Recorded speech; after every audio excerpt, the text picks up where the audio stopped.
บายดีเนาะมื้อนี้อันนี้ทำมาเกี่ยวข้าววันเสาร์วันอาทิตย์พาของเฮียนมาเกี่ยวข้าวซอยพ่อแม่ Okay. เคยเกี่ยวจะเสือเนาะไม่เคยเกี่ยวจะ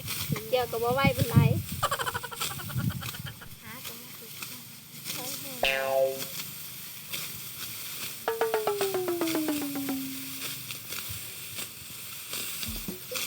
เขาก็ไปย่างบันไดเนาะ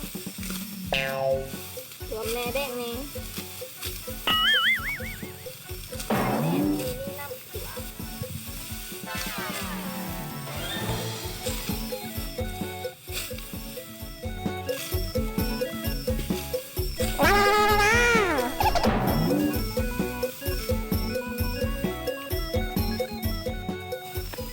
ให้ใจดีเมื่อกี้ซอยเลยแน่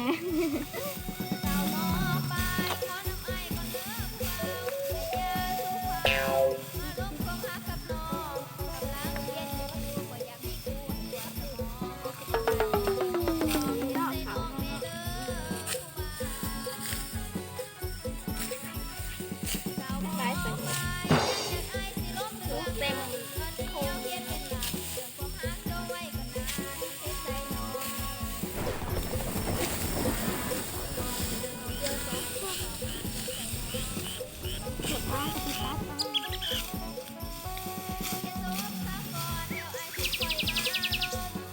บัดเมเกียร์เลย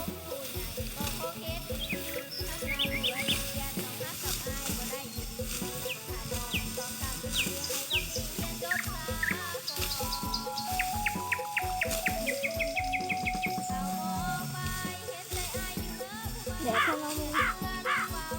ว่านี้ฝนตก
นี่เนาะเขาเฮาซุกเต็มทงเลยเกี่ยว2 คน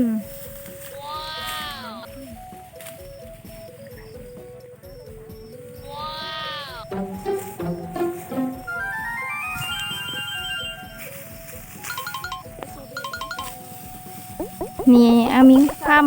ำเนาะอามิงค่ำสิเกี่ยวเขาให้เบิ่งเนาะอันนี้ค่ำสิเกี่ยวเขาเป็นบ่แต่เป็นกระแอบเอาเด้อเฮ้ยเกี่ยว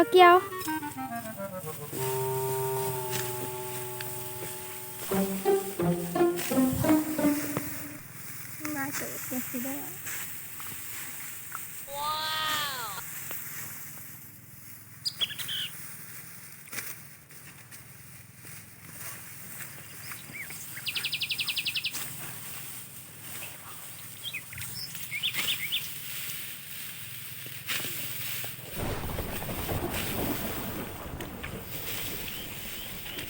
อันนี้ทำเจียวขาเป็นอันนี้ทำแบบนี้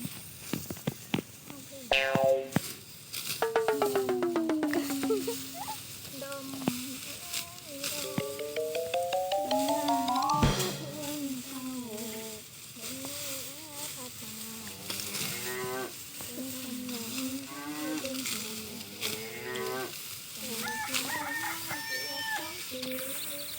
อยู่รา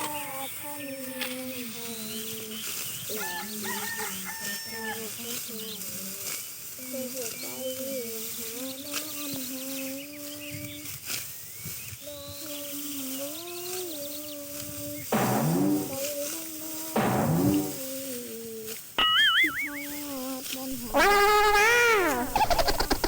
ที่เป๊ะทอดผู้บ่าวจากกันวันออกพรรษาวันงานขึ้นบ้านเพื่อนทางสองเฮานัดกันมันมา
ตาทินกระทินมีความสุขจังเลย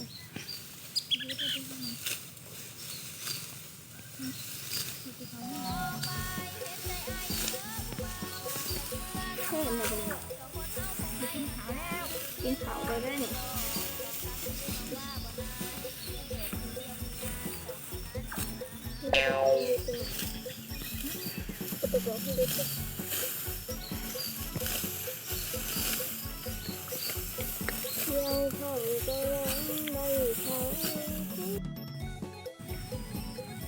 เกี่ยวไว้เนี่ยเกี่ยวไว้บุกเป็นเกี่ยวไว้เกี่ยวเกี่ยว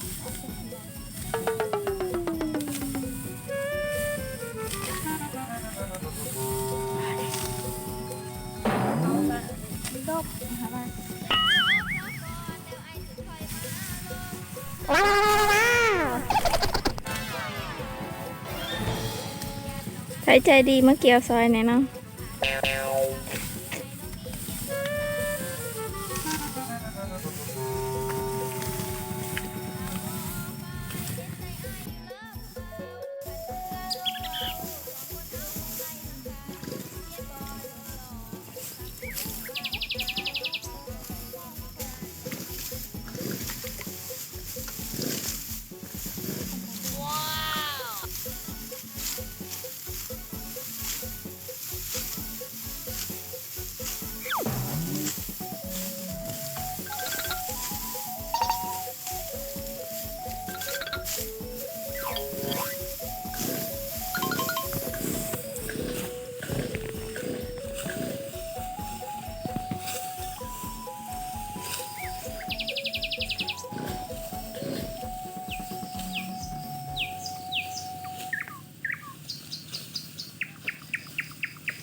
มันต้องทำได้เนาะเอาเฝ้าเพิ่นพาเพิ่น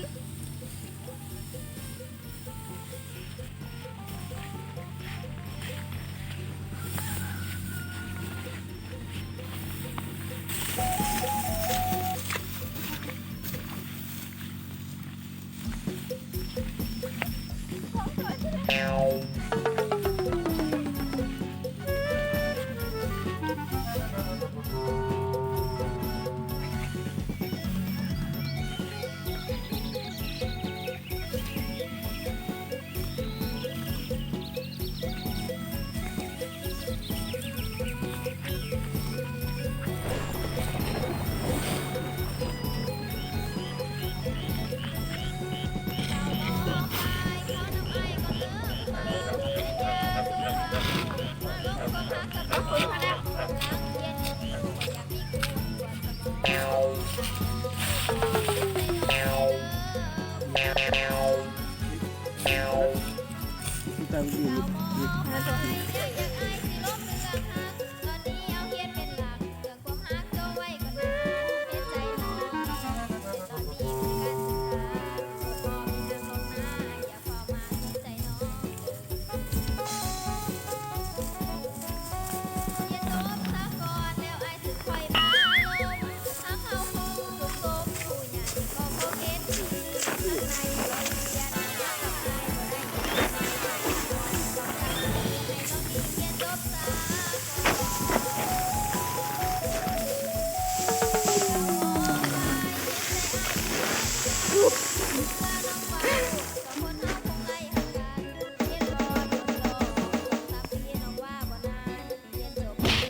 Okay. Yeah.